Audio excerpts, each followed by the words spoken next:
Hi hello everyone welcome to Disha TV. ఈ రోజు ఒక ఇంట్రెస్టింగ్ ట్రైలర్ గురించి మనం మాట్లాడుకోబోతున్నాం. ఆల్రెడీ ఇప్పటికే మీకు అర్థమై ఉంటుంది, ఓజీ ఒరిజినల్ గ్యాంగ్స్టర్.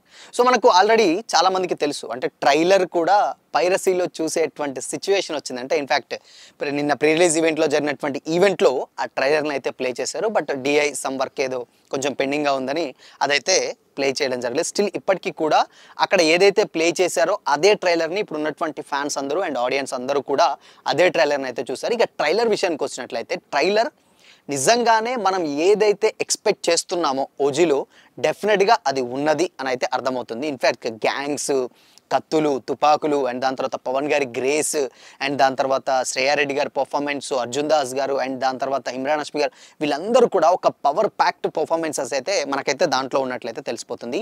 ఓజీ మనకు ఆల్రెడీ తెలుసు ఒరిజినల్ గ్యాంగ్స్టర్ అంటే. సో గతంలో మాఫియా బ్యాక్గ్రాఫ్లో ఉన్నటువంటి గ్యాంగ్స్టర్ ఎవరైతే ఉన్నారో ఆయనే పవన్ కళ్యాణ్ గారు. ఆయన సో ఏం చేశారు లైఫ్లో ఆల్రెడీ చాలా వరకు ఆయన చేసిన తర్వాత, ఇన్ కేసు లవ్ స్టోరీ అంత తక్కువ టైంలో లవ్ స్టోరీ చాలా పర్ఫెక్ట్గా బ్యాలెన్స్ చేశారని కూడా పవన్ కళ్యాణ్ గారు నిన్న స్పీచ్లో చెప్పడం జరిగింది. అది చూస్తే మనకు అర్థమవుతుంది, అంటే ఆవిడ ఎవరైతే ప్రియాంక గారు ఉన్నారో ఆవిడ పైనుంచి చూస్తున్నప్పుడు ఆయన కాపలా కాస్తూ ఉన్నటువంటి ఒక సీన్ ఉంది. ఆ సీన్ మాత్రం నిజంగా ఒక పీక్స్ అని చెప్పొచ్చు. ఇక యాక్షన్ పర్ఫార్మెన్సెస్ ఎస్పెషల్లీ, సో ఆ యాక్షన్ పర్ఫార్మెన్స్ అన్ని చూస్తే గన్స్ తోటి ఉంది. అండ్ పవన్ గారు లాస్ట్కి ఆ లుక్స్ వైజ్ కానీ అన్ని 80s బ్యాక్గ్రాఫ్లో స్టోరీ కాబట్టి నిన్న ఏదైతే ప్రీ రిలీజ్ ఈవెంట్లో ఏదైతే సినిమాలో వేసుకున్న కాస్ట్యూమ్ ఉందో అదే వేసుకొచ్చారు. బట్ ఆ లుక్ మాత్రం డెఫినెట్గా ఒక రేంజ్లో ఉందన్నట్లయితే అర్థమవుతుంది అనమాట. ఇన్ఫ్యాక్ట్ అంటే ప్రకాష్ రాజ్ గారు అండ్ అంత అంటే కొంచెం మనకు తెలుసు, అంటే సాహో టైప్లోనే డెఫినెట్గా చాలామంది సాహోకి ఓజీకి ఏమన్నా లింక్ ఉంటుందా అంటే నో, డెఫినెట్గా ఉండదు. ఎందుకు ఉండదు అని అంటే ఆల్రెడీ సాహో అక్కడ ప్రజెంట్ జనరేషన్, అంటే ఏదైతే 2020 ఆ జనరేషన్లో జరిగినటువంటి ఒక స్టోరీ సాహో. బట్ ఓజీ కంప్లీట్గా 90s 80s బ్యాక్గ్రాఫ్ అనమాట. అంటే 80sలో అంటే ఈ రెండు సినిమాలకు డెఫినెట్గా ఒక 25 to 40 years మధ్య గ్యాప్ అయితే డెఫినెట్గా లేకపోలేదు. సో అందుకోసమని ఆ కాస్ట్యూమ్స్ కానీ అవన్నీ కానీ ఆ పరిసరాలు కానీ అలా డిజైన్ చేశారు. బట్ సాహో కంపేర్ చేస్తున్నారు, సాహోకి మాత్రం డెఫినెట్గా అది ఉండదు.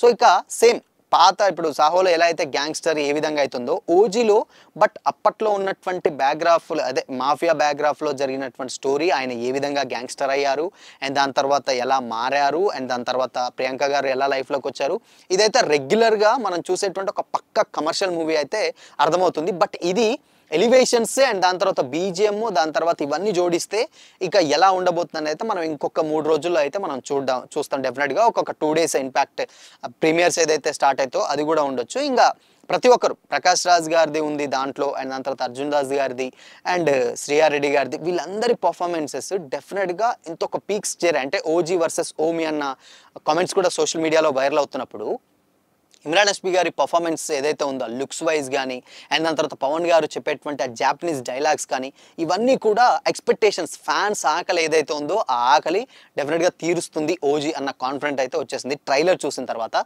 ఇక బీజిఎం ఆల్రెడీ మనకు తెలుసు, తమన్ గారు నెక్స్ట్ లెవెల్లో కొట్టారు బీజిఎం.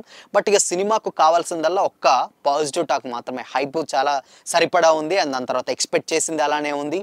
అండ్ ఆ ఫైట్ సీక్వెన్సెస్, పవన్ గారి కత్తి పట్టుకోవడం, నిన్న స్టేజ్ మీదకి రావడం, ఇన్ఫ్యాక్ట్ కొత్త పవన్ గారిని చూసారు. అంటే ఒక 30 ఏళ్లలో, అంటే ఆయన అక్కడమ్మాయి ఇక్కడబ్బాయి సినిమా ఏదైతే రిలీజ్ అయిందో అప్పటి నుంచి వెళ్ళి స్టిల్ ఇప్పటి వరకు కూడా అంత అగ్రెసివ్గా అంత ఎనర్జెటిక్గా ప్రీ రిలీజ్ ఈవెంట్లో ఎప్పుడు కూడా లేరు. జస్ట్ వచ్చేది మాట్లాడతారు వెళ్ళిపోతారు. బట్ నిన్న కాస్ట్యూమ్లో వచ్చారు, డైలాగ్స్ చెప్పారు, ఎంటర్టైన్ చేశారు.